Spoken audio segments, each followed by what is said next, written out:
¿Cómo podía un hombre ayunar 40 días en el desierto y salir caminando? No desfallecido, no arrastrado, sino caminando. Esa pregunta lleva 2000 años sin una respuesta satisfactoria.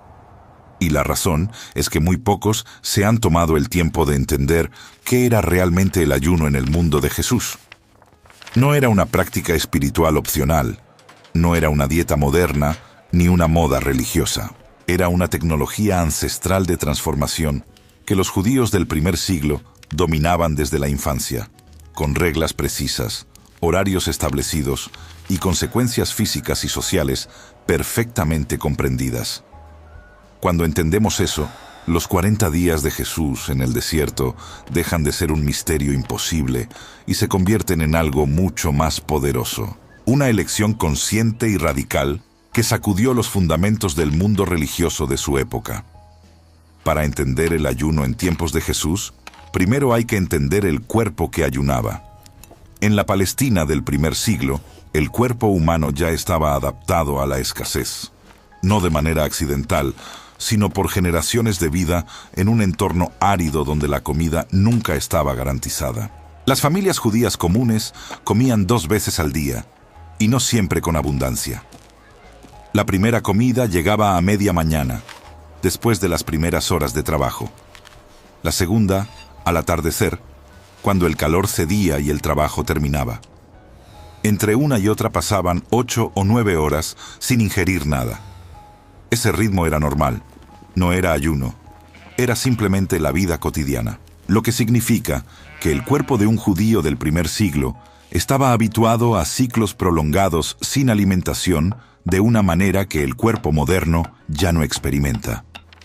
Esa adaptación biológica es el primer dato que cambia completamente nuestra comprensión del ayuno en los evangelios. El ayuno religioso formal iba mucho más allá. Existían 2 categorías fundamentales claramente distinguidas en la práctica judía. El primero era el ayuno completo, llamado en hebreo tzom, que implicaba abstenerse totalmente de alimento y bebida desde el amanecer hasta la aparición de las primeras estrellas.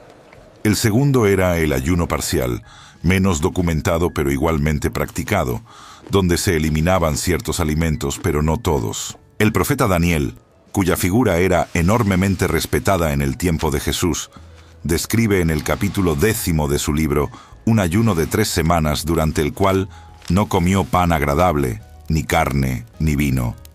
Eso era un ayuno parcial, no una abstención total, sino una renuncia selectiva como acto de duelo espiritual y búsqueda de claridad divina.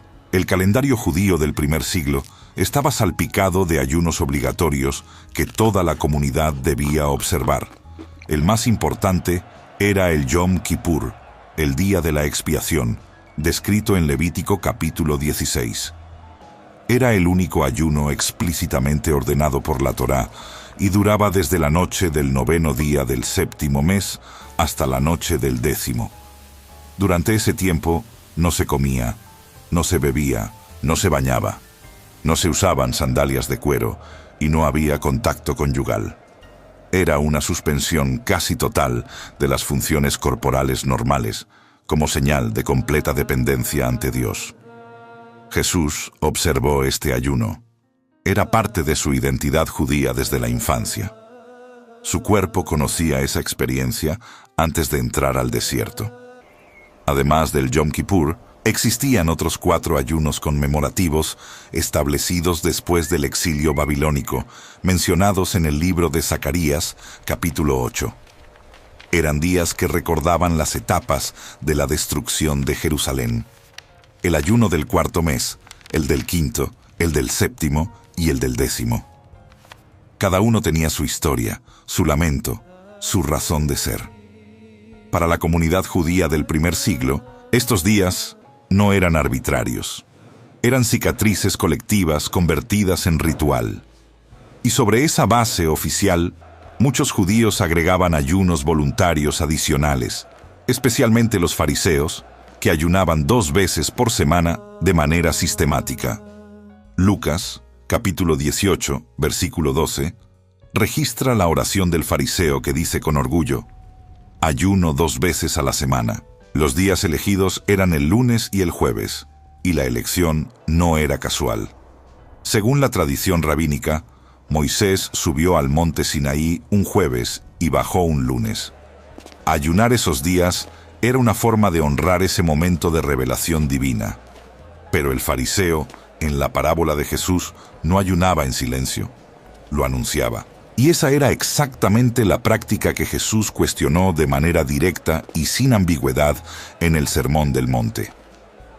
Mateo capítulo 6, versículos 16 al 18, contienen las palabras más específicas que Jesús pronunció sobre el ayuno.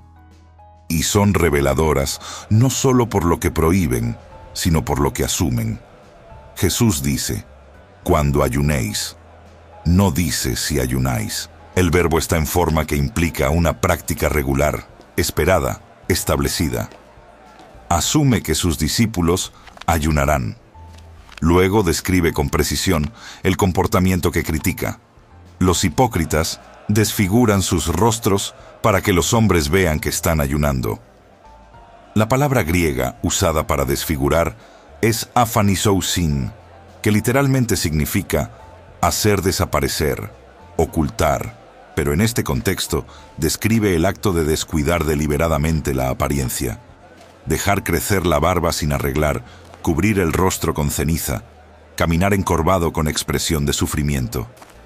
Era teatro religioso, tenía audiencia, tenía efecto social, tenía recompensa en forma de admiración pública. La respuesta de Jesús es igualmente precisa en sus detalles prácticos. Dice, tú, cuando ayunes, unge tu cabeza y lava tu rostro. Esas dos acciones eran exactamente lo que un judío hacía en días festivos normales. Ungir la cabeza con aceite de oliva era el gesto cotidiano de prepararse para el día. Lavar el rostro era la higiene básica de la mañana. Jesús instruye a sus seguidores a ayunar de manera que sea indistinguible de un día normal. Que el ayuno no sea visible, que sea entre el creyente y Dios únicamente. Esa instrucción tiene implicaciones enormes, porque va directamente en contra del código social de la época, donde el ayuno visible era una demostración pública de piedad que generaba respeto y posición dentro de la comunidad. Para entender cuánto peso tenía esa instrucción, hay que comprender el rol del ayuno en la jerarquía social religiosa del primer siglo. Los escribas y los fariseos usaban el ayuno como marcador de estatus. Era una señal visible de compromiso espiritual, de disciplina superior, de cercanía con Dios que diferenciaba al observante del común. La gente del campo, los pescadores como Pedro y Andrés, los campesinos de Galilea, no tenían ni el tiempo ni los recursos para mantener esa estructura de ayunos voluntarios frecuentes. El ayuno doble semanal de los fariseos era también, en cierto modo, un privilegio de clase. Requería no solo disciplina, sino la certeza de que habría comida disponible después del ayuno, lo cual no era garantizado para todos. Jesús venía de ese mundo del campo. Creció en Nazaret, un pueblo pequeño de Galilea, donde la vida era dura y práctica. Su familia conocía la diferencia entre abstenerse de comer por elección espiritual y abstenerse por necesidad económica. Esa experiencia marcó profundamente su manera de hablar del ayuno. Nunca lo convirtió en señal de superioridad. Lo reencuadró como acto íntimo, invisible, dirigido exclusivamente hacia el Padre. Pero hay un ayuno en los evangelios que trasciende todas las categorías conocidas y que ha desconcertado a teólogos, médicos e historiadores durante siglos. Mateo capítulo 4 y Lucas capítulo 4 describen con brevedad casi desconcertante que Jesús, inmediatamente después de su bautismo en el Jordán, fue llevado por el Espíritu al desierto, donde ayunó 40 días y 40 noches. Al final de ese tiempo, según el texto, tuvo hambre. Esa última frase es médicamente significativa. El hambre intensa no se siente durante los primeros días de un ayuno prolongado. Aparece, luego disminuye alrededor del tercer o cuarto día, a medida que el cuerpo entra en cetosis y comienza a metabolizar grasa. Luego, regresa con fuerza devastadora hacia el final de los períodos prolongados, cuando las reservas se agotan. El texto dice que Jesús tuvo hambre al final de los 40 días, lo cual es biológicamente coherente con un ayuno extremadamente prolongado. El número 40 en la tradición bíblica no era arbitrario. Era un número que resonaba en la memoria colectiva judía con una fuerza particular. Israel había caminado 40 años por el desierto. Moisés había permanecido 40 días en el monte Sinaí sin comer ni beber, según Éxodo capítulo 24. Elías había caminado 40 días con la fuerza de un solo alimento hasta llegar al Horeb, según el primer libro de Reyes capítulo 19. Jesús conocía esas historias no como referencias abstractas, sino como parte de su identidad nacional y religiosa más profunda. Al entrar en el desierto 40 días, estaba situando su experiencia dentro de esa continuidad. No estaba repitiendo una hazaña, estaba cumpliendo un patrón. El desierto donde ocurrió ese ayuno era el desierto de Judea, una región que cae al este desde Jerusalén hacia el Mar Muerto. No es un desierto de arena como el Sahara, es un desierto de roca, caliza gris, pendientes abruptas, gargantas profundas y un calor que en verano puede superar los 40 grados centígrados.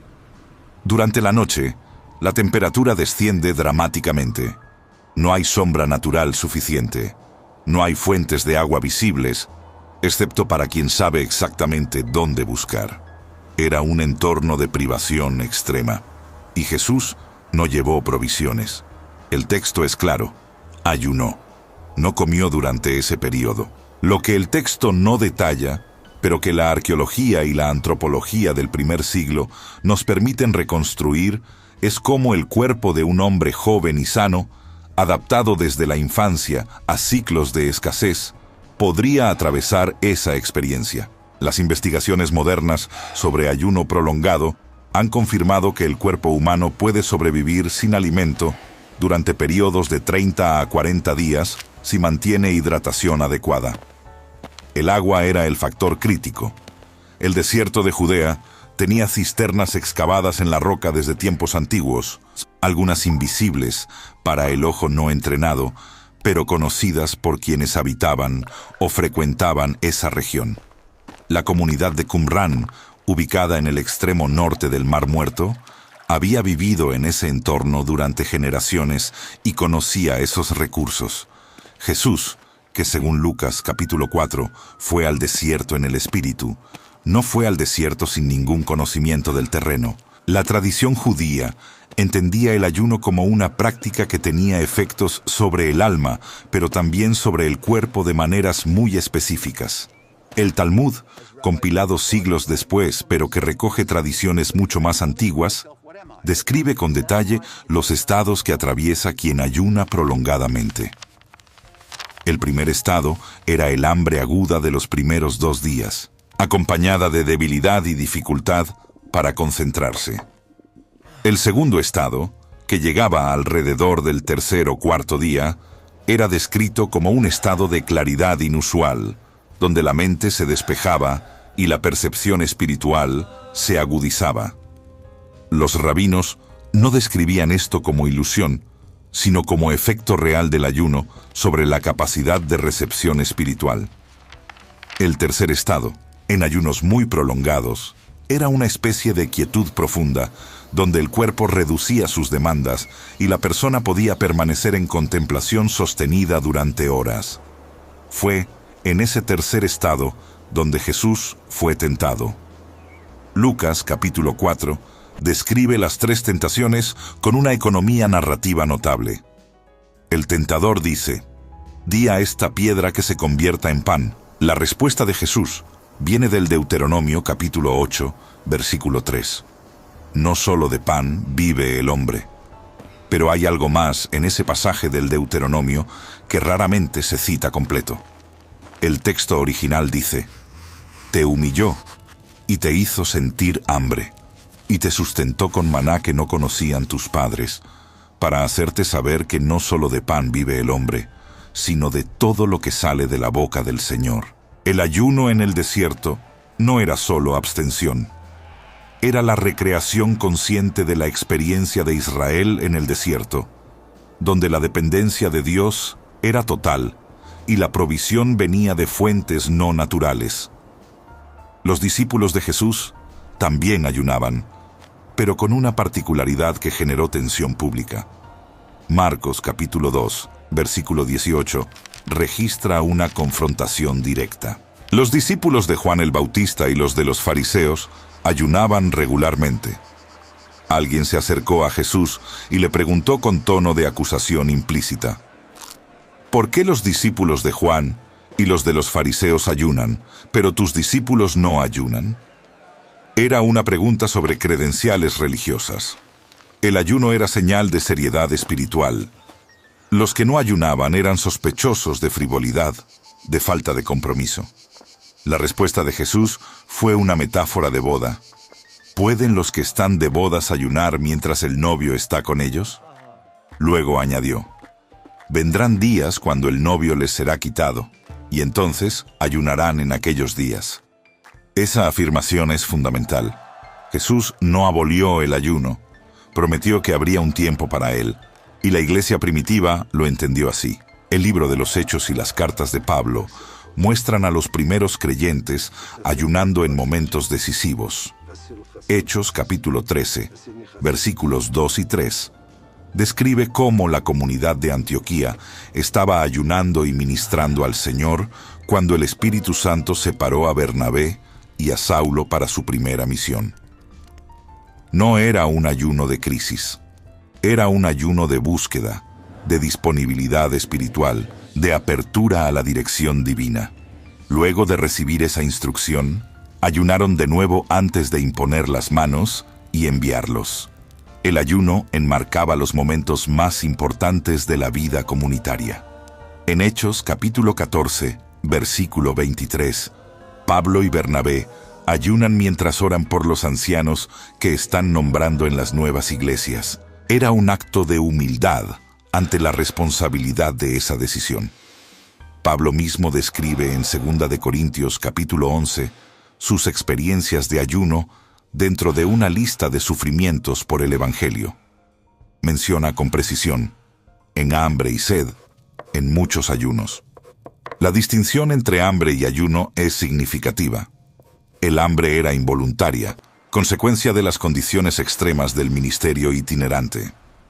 El ayuno era elegido, deliberado, un acto de voluntad espiritual dentro de circunstancias ya difíciles. Pablo conocía la diferencia en su propio cuerpo. En la tradición de Jesús, el ayuno tenía también una dimensión que los evangelios registran de manera casi casual, pero que era profundamente importante: la conexión con la intercesión. En Mateo capítulo 17, después de que los discípulos no pudieron expulsar un demonio de un muchacho, Jesús lo expulsa y ellos le preguntan en privado por qué ellos no pudieron. La respuesta de Jesús en los manuscritos más antiguos es: por vuestra poca fe. Pero en muchos manuscritos y en la tradición textual posterior se agrega: este género no sale sino con oración y ayuno. Independientemente de la cuestión textual, esa tradición refleja la creencia firme de la iglesia primitiva en que ciertos niveles de intercesión espiritual requerían el acompañamiento del ayuno. No como magia, sino como una radicalización de la dependencia de Dios que abría canales de poder que de otra manera permanecían cerrados. La práctica concreta del ayuno en el primer siglo judío tenía rituales físicos específicos que acompañaban la abstención de alimento. El ayuno comenzaba habitualmente con la puesta del sol del día anterior, siguiendo el cómputo hebreo donde el día comienza al anochecer. Esto significaba que la persona que ayunaba se preparaba desde la noche antes, terminando su última comida antes del atardecer. Al día siguiente, desde el amanecer, comenzaba el período de abstención total que se extendía hasta que aparecían las primeras 3 estrellas en el cielo nocturno. En los ayunos de aflicción se añadían signos externos. Se cubría la cabeza con ceniza, se usaban ropas de saco, tela áspera e incómoda, que era también el tejido más barato disponible. Se quitaban las sandalias, especialmente las de cuero, que eran artículo de cierto valor. Caminar descalzo era señal de luto y humillación ante Dios. Las sinagogas, que en el tiempo de Jesús funcionaban también como espacios comunitarios de reunión, eran el lugar natural de congregación durante los ayunos comunitarios. El servicio del día de ayuno incluía lecturas específicas de los profetas, especialmente del libro de Jonás en Yom Kippur, precisamente porque narra la historia de un pueblo entero, Nínive, que ayunó en respuesta a la proclamación del profeta y recibió misericordia de Dios. Ese relato era el paradigma perfecto de lo que el ayuno comunitario podía lograr: cambiar el curso de los eventos al cambiar la actitud del corazón. Los profetas del Antiguo Testamento habían establecido, sin embargo, una crítica fundamental al ayuno que Jesús conocía a la perfección. Isaías, capítulo 58, contiene uno de los textos más poderosos y directos sobre el tema. El profeta describe a un pueblo que ayuna con escrupulosidad ritual, pero que al mismo tiempo oprime a sus trabajadores, pelea y se golpea, no desata las ligaduras de impiedad, no suelta las cargas pesadas, no deja ir libres a los quebrantados, no comparte el pan con el hambriento, ni viste al desnudo. Y Dios dice por boca del profeta: ¿es este el ayuno que yo escogí? El texto de Isaías redefine el ayuno verdadero no como abstención de alimento, sino como liberación activa del oprimido. Era justicia convertida en práctica corporal. Jesús conocía ese texto. Predicaba en las sinagogas donde se leía regularmente. Cuando en Lucas, capítulo 4, en su primera aparición pública en Nazaret, abrió el rollo de Isaías y leyó el pasaje sobre el año agradable del Señor, estaba situando su ministerio dentro de esa misma corriente profética. El ayuno que practicaba y enseñaba no era separable de la compasión activa, de la presencia entre los pobres, de la solidaridad con los marginados. No era coincidencia que los únicos momentos en que Jesús critica abiertamente a los fariseos por su práctica religiosa sean momentos en que esa práctica está desconectada de la misericordia concreta. Hay un detalle sobre la hidratación durante los ayunos del primer siglo que cambia la comprensión práctica de todo lo que hemos descrito. El ayuno completo del Yom Kippur prohibía tanto la comida como la bebida, pero los ayunos voluntarios individuales, los que se añadían por iniciativa propia, tenían normas menos uniformes. Algunos practicantes mantenían la abstención total de agua también. Otros permitían pequeñas cantidades de agua, especialmente en los meses de verano, cuando el calor mediterráneo hacía la deshidratación un peligro real. Los ancianos, los enfermos y las mujeres embarazadas eran eximidos de los ayunos más estrictos, incluso del Yom Kippur, si su salud lo requería. Esta flexibilidad no era debilidad, sino sabiduría incorporada en el sistema. El objetivo del ayuno no era el sufrimiento físico como fin en sí mismo. Era la renuncia voluntaria a la satisfacción ordinaria para crear espacio para algo distinto. Esa distinción es crucial para entender lo que Jesús hizo en el desierto. Los 40 días no eran un acto de autocastigo. Eran la expresión más radical posible de esa renuncia. Vaciar el espacio ordinario de la vida completamente para llenarlo de una sola cosa. El texto de Lucas dice que al final del ayuno, Jesús regresó a Galilea en el poder del Espíritu. El ayuno no lo dejó vacío. Lo llenó de algo que cambió el curso de su ministerio. La Didaché, texto cristiano del primer siglo que refleja prácticas muy cercanas a las de la comunidad judía de Jesús, prescribe el ayuno los miércoles y los viernes para distinguir a los seguidores de Cristo de los hipócritas que ayunaban los lunes y los jueves.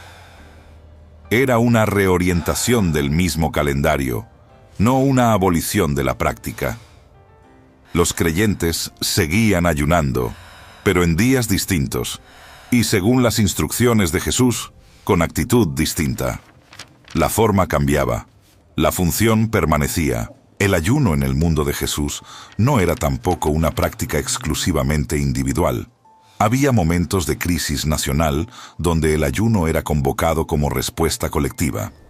El libro de Joel describe una convocatoria de ayuno comunitario ante una plaga de langostas que había devastado la tierra. Primer libro de Reyes registra que la comunidad entera de Israel ayunó en tiempos del profeta Elías. Esther convocó un ayuno de 3 días para toda la comunidad judía antes de presentarse ante el rey. Esdras convocó un ayuno en el río Ahava antes de emprender el peligroso viaje de regreso a Jerusalén. El ayuno en esos contextos era el lenguaje colectivo del reconocimiento de la insuficiencia humana ante una necesidad que superaba todos los recursos disponibles. Jesús vivió en un tiempo de crisis nacional. Palestina estaba bajo ocupación romana. Los impuestos eran aplastantes. La tensión entre las facciones religiosas, entre celotes, fariseos, saduceos y esenios, era permanente. La esperanza mesiánica estaba al rojo vivo. En ese contexto, el ayuno tenía una dimensión política que no podía ignorarse. Los fariseos que ayunaban 2 veces por semana eran también los que defendían la observancia de la ley como forma de resistencia cultural ante la dominación romana. El ayuno era afirmación de identidad judía en un mundo que presionaba hacia la asimilación helénica y romana. Jesús no predicó un ayuno político, pero tampoco predicó un ayuno desconectado de la realidad. Su enseñanza sobre el ayuno secreto era también una crítica al uso del ayuno como instrumento de poder social dentro de la comunidad religiosa. Y esa crítica tenía consecuencias. Los que usaban el ayuno visible para construir reputación eran los mismos que eventualmente conspiraron para eliminarlo. La coherencia de Jesús entre lo que enseñaba y lo que vivía era percibida como amenaza por quienes hacían exactamente lo opuesto. Los esenios, comunidad que vivía en el desierto de Judea en tiempos de Jesús, tenían su propia tradición de ayuno que era aún más rigurosa que la farisaica. Sus escritos, descubiertos en Qumrán en el siglo XX, describen períodos de ayuno regulares, estructuras de pureza ritual extremadamente detalladas y una vida comunitaria basada en la renuncia voluntaria. Algunos investigadores han especulado sobre posibles conexiones entre Jesús y esa comunidad, especialmente dado que Juan el Bautista, cuya figura está íntimamente conectada con el inicio del ministerio de Jesús, vivía en el desierto y practicaba un estilo de vida ascético que resonaba con algunas prácticas esenias. Pero Jesús, a diferencia de los esenios y del mismo Juan, no se quedó en el desierto. Salió de él, volvió a las aldeas, a los mercados, a las casas de los que le invitaban, incluidos los publicanos y los pecadores.